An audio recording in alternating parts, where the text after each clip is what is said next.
என் லைஃப்பில் இந்த மாதிரி ஒரு பெயின்ஃபுல்லான ஒரு சுச்சுவேஷனை நான் ஃபேஸ் பண்ணதே கிடையாது. மனசு முழுக்க வலி வலி மட்டும்தான். இந்த சுற்றுப்பயணத்தில் என்னென்ன மக்கள் பார்க்க வராங்க, அதுக்கு ஒரே ஒரு காரணம் தான், அவங்க என் மேலே வச்சிருக்கிற அன்பும் பாசம். அந்த அன்புக்கும் பாசத்துக்கும் நான் எப்பவும் கடமைப்பட்டிருக்கிறேன். அதனால தான் இந்த சுற்றுப்பயணத்தில் மற்ற எல்லா விஷயங்களையும் தாண்டி மக்களுடைய சேஃப்டி, அதில் எந்த காம்ப்ரமைஸும் பண்ணிடக்கூடாதுன்றதுக்காக தான் அது என் மனசில் ரொம்ப ஆழமாக இருக்கும் அந்த எண்ணம். அதனால தான் இந்த அரசியல் காரணங்கள் எல்லாத்தையும் தவிர்த்துட்டு ஒதுக்கி வச்சுட்டு மக்களுடைய சேஃப்டி மட்டும் மைண்டில் வச்சுக்கிட்டு அதுக்கான இடங்களை சூஸ் பண்ணுறது, அதுக்கான இடங்களை பார்த்து பெர்மிஷன் கேட்குறது, போலீஸ் டிபார்ட்மெண்ட்டில் அதை ரிக்வெஸ்ட் பண்ணி கேட்போம். ஆனால் நடக்கக்கூடாதது நடந்துருச்சு.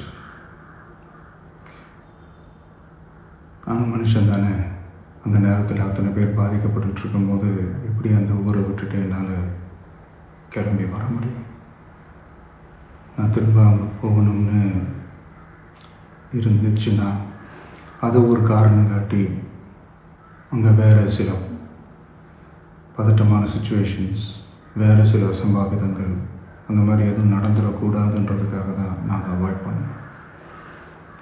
இந்த நேரத்தில் சொந்தங்களை இழந்து தவிக்கிற இத்தனை குடும்பங்களுக்கும் என்னுடைய ஆழ்ந்த இரங்கலை தெரிவிச்சுக்கிறேன். எனக்கு தெரியும், என்ன சொன்னாலும் இது ஈடேயாகாதுன்னு எனக்கு தெரியும். ஹாஸ்பிட்டலில் ட்ரீட் பண்ணிகிட்ருக்கிற எல்லாருமே சீக்கிரமாக க்யூர் ஆகி வரணுன்றதை இந்த நேரத்தில் நான் வேண்டிக்கிறேன்.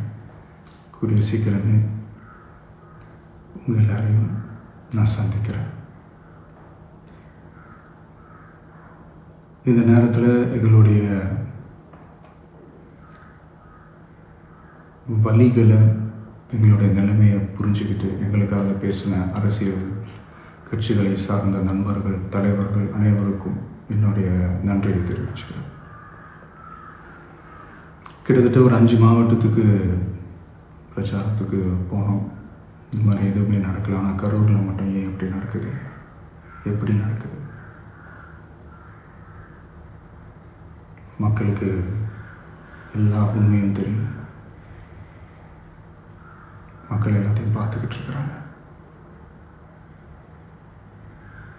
கரூரை சேர்ந்த அந்த மக்கள் அந்த உண்மையெல்லாம் வெளியில் சொல்லும்போது எனக்கு கடவுளே நேரில் வந்து இறங்கி அந்த உண்மைகள்லாம் சொல்கிற மாதிரி எனக்கு தோணுச்சு. சீக்கிரமே எல்லா உண்மைகளும் வெளியில் வரும்.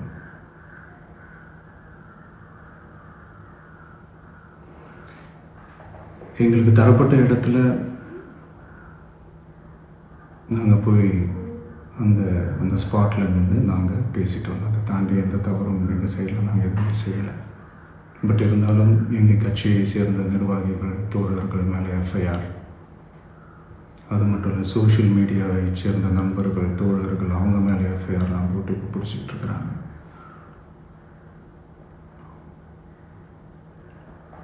சிஎம் சார்,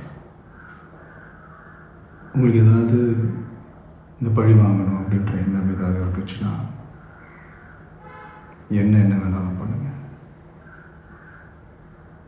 அவங்க மேலே கை வைக்காதீங்க. நான் ஒன்று வீட்டில் இருப்பேன், இல்லை நான் ஆஃபீஸில் இருப்பேன். என்ன வேணாலும் செய்யுங்க. நண்பர்களே, தோழர்களே,